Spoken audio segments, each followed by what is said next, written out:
سیرت عبد الرحمن ابن عوف رضی اللہ عنہ، اس کی یہ تیسری کڑی ہے، عشرہ مبشرہ میں سے ہے، اور اللہ تعالیٰ نے بالعموم قرآن مجید کے اندر وہ آیات نازل کی جو صحابہ کرام کی فضیلت کو بیان کرتی ہے۔ انہی میں سے ایک آیت آج ہم نے سنی، اور ہم نے طریقہ اختیار کیا ہے کہ ہر بار کسی ایسی آیت سے شروعات کی جائے جس کا تعلق صحابہ کی فضیلت سے ہے۔ یہ آیت بھی صحابہ کی فضیلت کو لے کر ہے، جو سورہ نساء کی آیت نمبر 115 ہے۔ اللہ تعالیٰ نے فرمایا کہ جو کوئی نافرمانی کرے گا رسول کی بعد اس کے کہ اس کے اوپر ہدایت، سیدھا راستہ کلیئر ہو گیا، واضح ہو گیا، اس کے باوجود بھی وہ رسول کی مخالفت کرے گا، وَيَتَّبِعْ اور اتباع کرے گا غیر سبیل المؤمنین، یعنی مومنین کے راستے کو چھوڑ کر کسی غیر راستے کی پیروی کرے گا، تو ہم اس کو اسی طرف پھیر دیں گے جس طرف اس نے رخ کیا ہے، اور اس کا ٹھکانہ جہنم ہے، اور یہ بہت برا ٹھکانہ ہے۔ یہاں پر رسول کی نافرمانی اور اس کے ساتھ ساتھ غیر سبیل المؤمنین، مومنین کے راستے کو چھوڑ کر دوسرا راستہ وہ لے لے، تو یہاں پر مومنین سے مراد صحابہ کرام ہیں۔ صحابہ کرام کا راستہ چھوڑ کر کوئی اور راستہ وہ اختیار کر لے، تو جس راستے پر وہ چل رہا ہے اللہ تعالیٰ اسی راستے کے اوپر اس کو ڈال دے گا، پھر آخرت میں اس کا ٹھکانہ جہنم ہے، بہت برا ٹھکانہ ہے۔ تو گویا کہ یہ بھی صحابہ کرام کے راستے کی اتباع کرنے کی اللہ تعالیٰ ہمیں تلقین کر رہا ہے، اور وارن کر رہا ہے کہ صحابہ کے راستے کو چھوڑ کر کسی اور راستے پر چلے، میں تم کو اسی راستے پر ڈال دوں گا، جاؤ اسی راستے میں آگے بڑھو۔ کتنی بڑی یہ وارننگ ہے، اور یہ کتنی ضمانت والا راستہ ہے صحابہ کرام کا راستہ، کہ جس کو اللہ تبارک تعالیٰ نے جس کی پیروی کو لازم قرار دیا۔ یہ صحابہ کی فضیلت کو لے کر یہ آیت۔ پھر اللہ کے نبی صلی اللہ علیہ وسلم کے جو ارشادات ہیں، جس میں بالعموم صحابہ کرام کی فضیلت کا بیان ہے، اور عین یہاں پر اس روایت کے اندر جس کو البانی رحمہ اللہ سلسلۃ الصحیحہ میں لائے ہیں، جو دیگر کتب احادیث میں ہیں، تو تخریج کے بعد اس کو سلسلۃ الصحیحہ میں آپ لائے ہیں، تو لہذا اللہ کے نبی صلی اللہ علیہ وسلم نے فرمایا من سب اصحابی فعلیہ لعنت اللہ والملائکۃ والناس اجمعین، جو کوئی میرے صحابہ کو برا بھلا کہے گا اس کے اوپر اللہ کی لعنت ہے،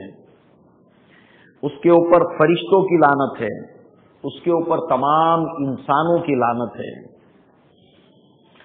اس روایت کے اندر اب یہ جو اگلے الفاظ ہیں اضافی الفاظ، دوسری روایت میں وہ انس ابن مالک کی روایت کے اندر ہے، اوپر کے الفاظ سیم ٹو سیم، باقی یہ اضافی الفاظ ہے وَلَا يُقْبَلُ اللَّهُ مِنْهُ سَرًّا وَلَا عَدْلًا، کہ اللہ تبارک و تعالی صرفاً ولا عدلا، اللہ تبارک و تعالی نہ اس کی کسی فرض کو قبول کرے گا، نہ اس کے کسی نفل کو قبول کرے گا۔ اللہ کتنی بڑی سزا ہے صحابہ کرام کے تعلق سے برا کہنا، ان کو برا بھلا کہنا۔ لہذا اللہ تعالی ہمیں اپنی پناہ میں رکھے، ان کو برا بھلا کہنا تو بہت دور کی بات ہے، اللہ تعالی ہمیں اپنی حفظ و امان میں رکھے، ساتھ ہی ساتھ اللہ تعالی ہمیں جو ہے وہ ان صحابہ کرام کی اتباع کرنے کی توفیق عطا فرمائے، جو کامیابی کی ضمانت ہے۔ اب ظاہر سی بات ہے اگر اتباع کرنی ہے تو جاننا پڑے گا، ان کی زندگی کو جاننا پڑے گا۔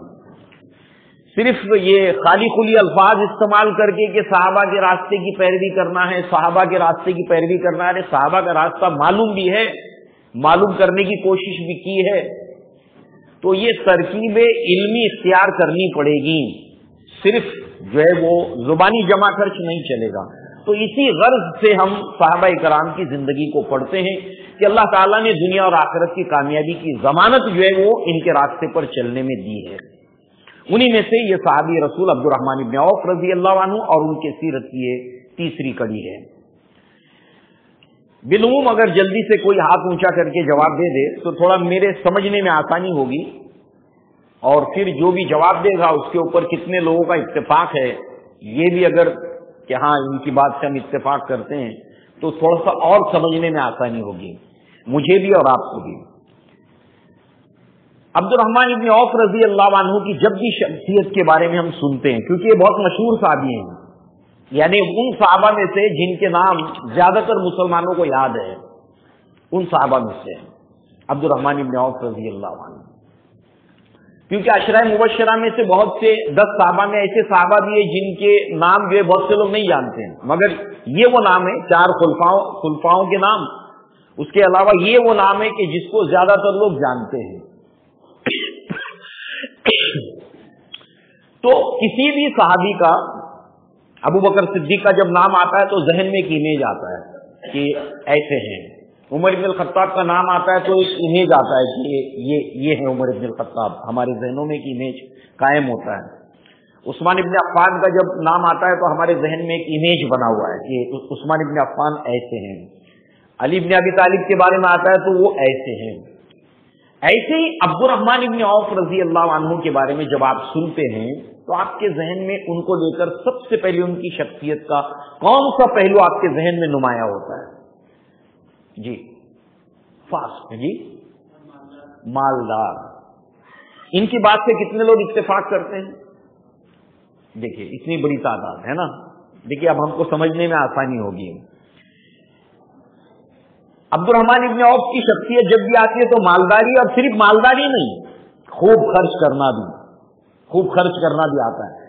اور یہ شخصیت جو ہے وہ ہمارے دل و دماغ پر اس قدر غالب آ جاتی ہے کہ ان کی شخصیت کے دوسرے پہلو ہماری نگاہوں سے اوجھل ہو جاتے ہیں۔ ایسا صرف عبد الرحمن ابن عوف کے بارے میں نہیں ہے، ہر صحابی کے بارے میں جو ہے وہ ایسا ہے کہ ان کا کوئی ایک پہلو اتنا غالب آ جاتا ہے ہمارے ذہن کے اندر کہ دوسرے جو پہلو ہے وہ ہماری نگاہوں سے اوجھل ہو جاتے ہیں۔ لہذا اللہ کے نبی صلی اللہ علیہ وسلم نے اپنے صحابہ کرام کی جو تربیت کی تھی وہ تربیت ہماگیر تھی۔ ہماگیر مطلب آل راؤنڈ، ہر طریقے سے، ٹھیک ہے کسی پہلو میں کوئی زیادہ ہوگا کوئی کم ہوگا، مگر یہ صحابہ کرام اپنے اندر جو ہے وہ یہ تمام کے تمام پہلو جو ہے وہ اپنے اندر رکھتے تھے۔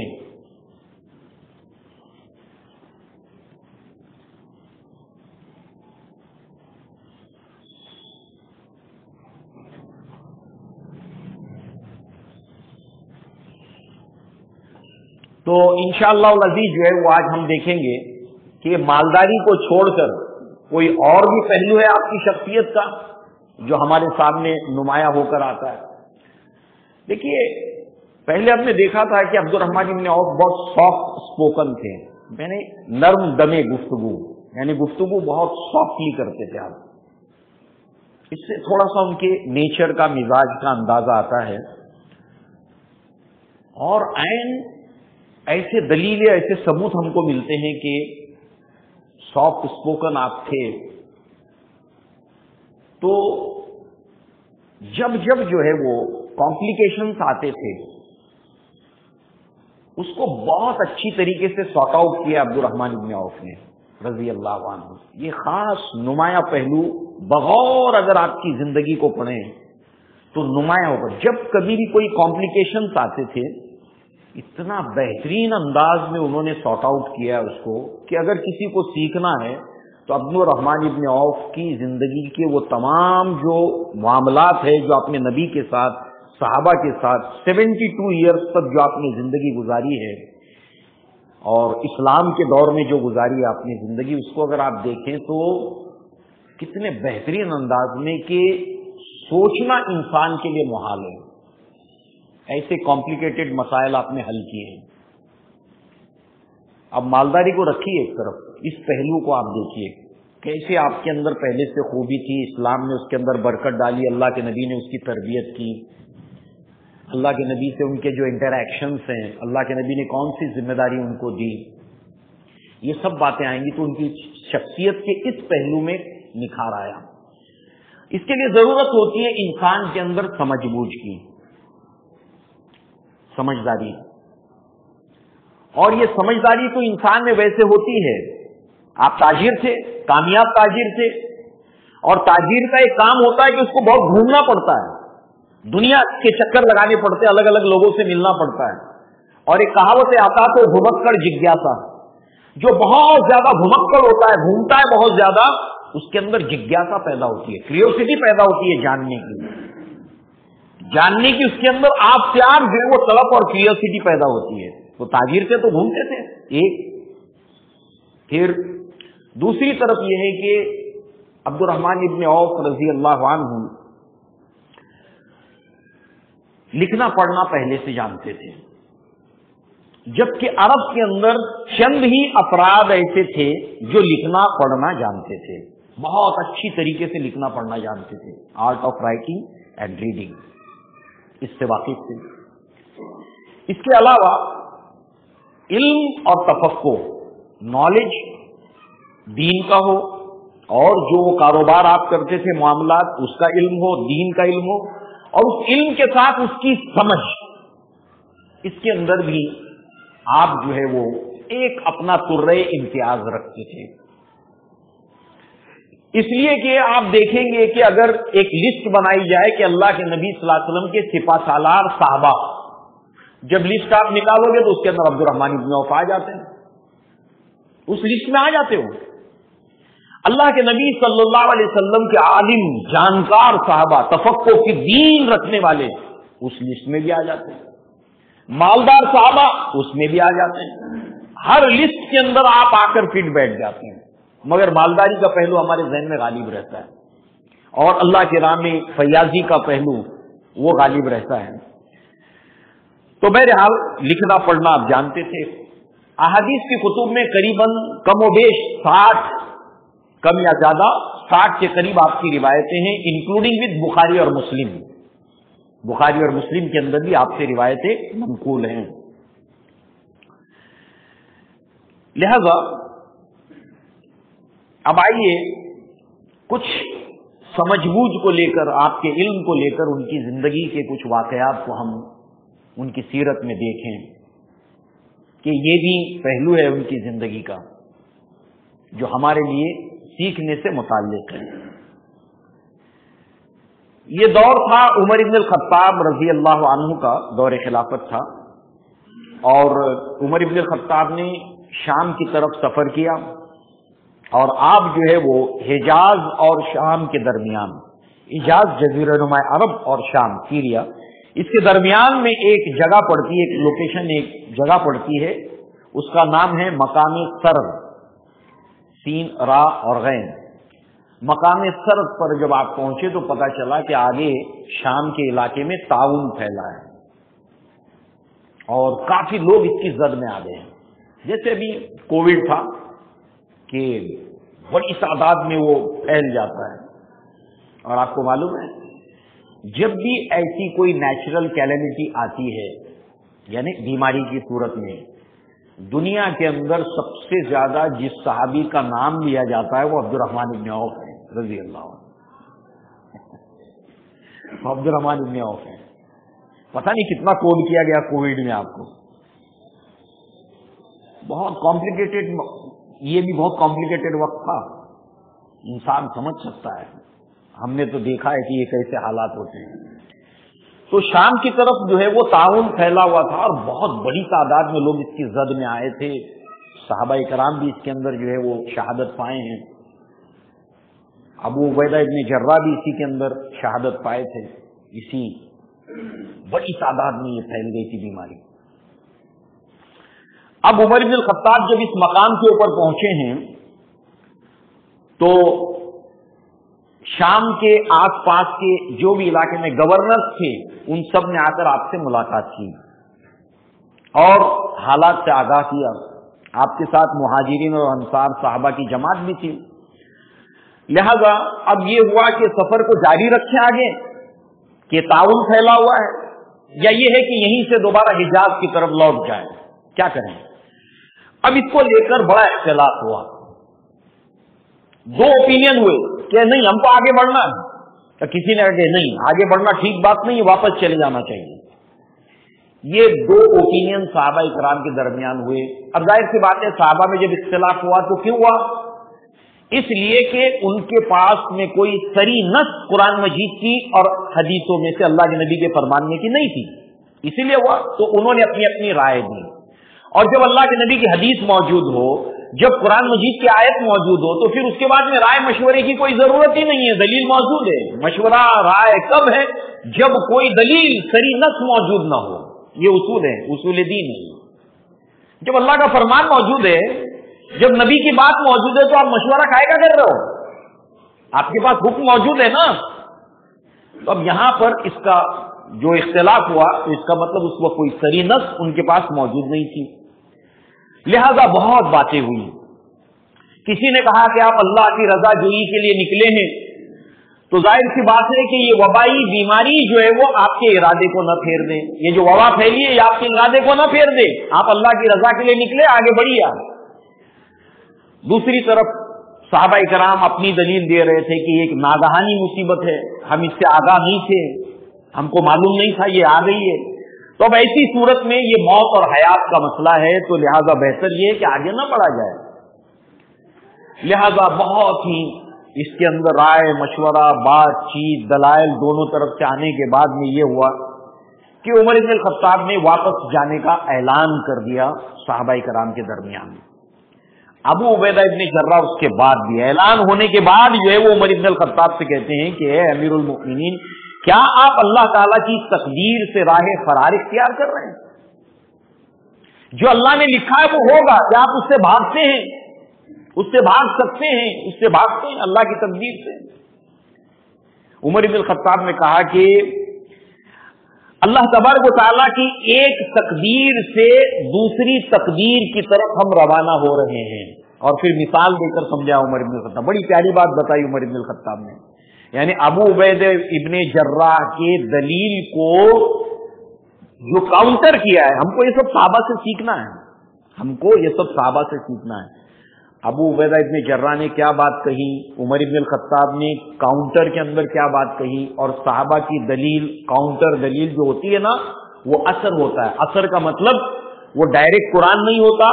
ڈائریکٹ حدیث نہیں ہوتی، مگر جو انہوں نے حاصل کیا ہے قرآن اور حدیث کا علم، اللہ کے نبی سے، جبریل سے، اللہ کی کتاب سے جو علم انہوں نے حاصل کیا ہے اس کا ایسنس ہوتا ہے، اس کی ترجمانی ہوتی ہے، ٹھیک ہے؟ اس لیے صحابہ کرام کا اثر بھی ہمارے لیے مراجع ہیں، دلیل ہے اسلام کے اوپر چلنے کے لیے۔ تو کاؤنٹر کیسے کیا؟ کہا کہ اے ابو عبیدہ، ہم اللہ تعالیٰ کی ایک تقدیر سے دوسری تقدیر کی طرف روانہ ہو رہے ہیں، یہ تقدیر بھی اللہ تعالیٰ کی طرف سے اور یہ تقدیر بھی اللہ کی طرف سے ہے۔ پھر آپ نے ایک مثال دی کہ ابو عبیدہ بتاؤ، ایک زمین ہے اور تم نے اپنے اونٹ کو اس زمین کے اوپر چرنے کے لیے اتارا ہے، اس زمین کا ایک سرا سرسبز و شاداب ہے، ہرا بھرا ہے ایک حصہ زمین کا، اور دوسرا حصہ خشک ہے، تھوڑی موڑی گھاس ہے وہاں پر۔ اب بتاؤ، تم اگر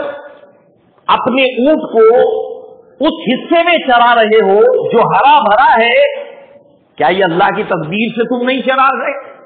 اللہ نے جو تقدیر لکھی ہے اس کے مطابق نہیں چرا رہے ہو؟ اور اگر تم اس حصے کے اندر چرا رہے ہو تو کیا یہ بھی اللہ تعالیٰ کی تقدیر سے نہیں ہے؟ لہذا وہ تعاون کا پھیلنا وہ بھی اللہ تعالیٰ کی طرف سے لکھا ہوا تقدیر کا، اور ہمارا واپس لوٹنا بھی تقدیر سے ہے۔ چونکہ ایسی کیلمٹیز کے اندر تقدیر کی باتیں بہت آتی ہیں، تو تقدیر کو صحیح طور پر سمجھنا، بالخصوص ایسے حالات کے اندر۔ تو بہرحال یہ ساری باتیں ہو رہی تھیں کہ ابو عبد الرحمن ابن عوف رضی اللہ عنہ جو ہے وہاں پر آتے اور ان باتوں کو وہ سننے لگتے ہیں۔ جب آتے ہیں وہاں سے، وہ اس وقت وہاں موجود نہیں ہیں اور انہیں معلوم ہوتا ہے، تو وہاں پر وہ جب آتے پہنچتے فجاء عبد الرحمن ابن عوف رضی اللہ عنہ کہتے الا انی من ھذا علما، سب سے پہلا جملہ جو آپ نے کہا ہے، بات چیت ہو رہی نا، آرگیومنٹ ہو رہے ہیں، دلیل ہے، ترک دلیل ہے، رد دلیل ہے، باتیں ہو رہی ہیں، اس وقت سافٹ اسپوکن تھے بہت۔ کیا جملہ کہہ رہے ہیں؟ الانسان فی تحت اللسان، انسان اس کی زبان کے نیچے چھپا ہوتا ہے، بہت سافٹلی بات کرتے تھے آپ۔ وہ کیا کہتے ہیں؟ میرے پاس اس کا علم ہے۔ ان کو پتا ہے کہ اس جملے کے بعد بحث ختم ہو جانی ہے۔ سمجھ بوجھ دیکھیے آپ، اللہ اکبر، سمجھ بوجھ دیکھو آپ۔ وہ صحابہ کرام کے نیچر کو جانتے تھے کہ میرے پاس اس کا علم ہے، مطلب میرے پاس اس کی قرآن اور حدیث سے دلیل ہے۔ اب صحابہ کرام کا مزاج یہ تھا کہ کتنی بھی بڑی بحث ہو، جہاں پر قال رسول اللہ صلی اللہ علیہ وسلم، چپ، کہا میرے پاس اس کا علم ہے، یعنی انہوں نے نہیں کہا کہ چپ ہو جاؤ، بس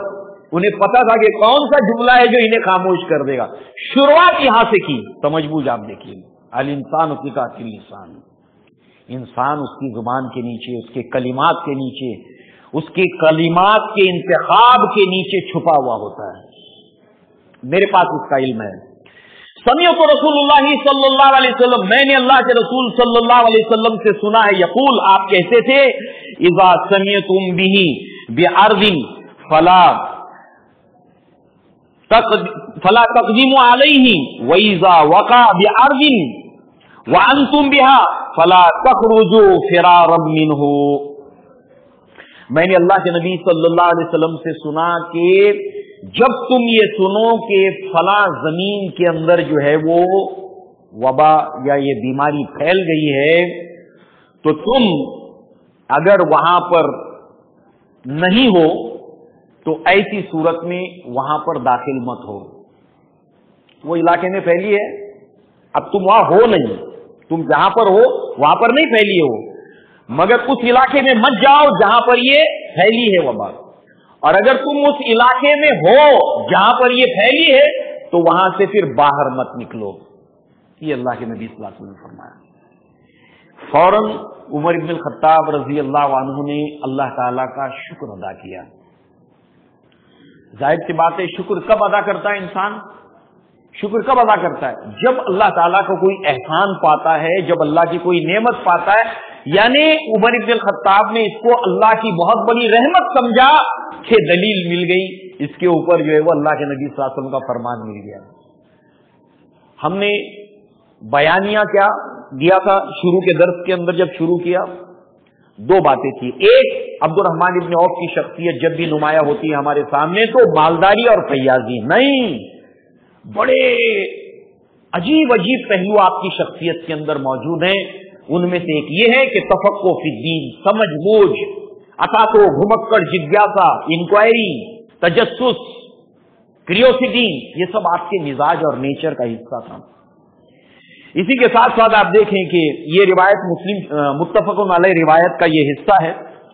اور جیسے کہ آپ کو بتایا گیا کہ جب بھی ایسی کوئی وبائی بات دنیا میں یا کسی علاقے میں پھیلتی ہے تو جمعہ کے خطبات میں، دروس میں، اہل علم کی گفتگو کے اندر عبد الرحمن ابن عوف کی یہ روایت آتی ضرور ہے بطور دلیل کے، ہمارے لیے ایسی سچویشن کے اندر ہمارا دین، اللہ کے نبی ہماری کیا رہنمائی کرتے ہیں، یہ آپ کے سمجھ بوجھ کی دلیل ہے۔ اسی طریقے سے شرابی کو لے کر پھر ایک مرتبہ ایسا مسئلہ سامنے آیا۔ انس بن مالک رضی اللہ عنہ اس کے جو ہے وہ روایت کرتے ہیں کہ اللہ کے نبی صلی اللہ علیہ وسلم کے زمانے میں ایک مسلمان کلمہ گو ہے، شراب پیا ہے، لہذا جو ہے وہ کھجور کے پتوں کے کوڑے سے اس کو کوڑے مارے گئے تھے، مگر تعداد نہیں معلوم ہے، تعداد نہیں معلوم ہے، کوڑے مارے گئے تھے شرابی کو اتنا معلوم ہے، مگر کوانٹیٹی، تعداد نہیں معلوم ہے۔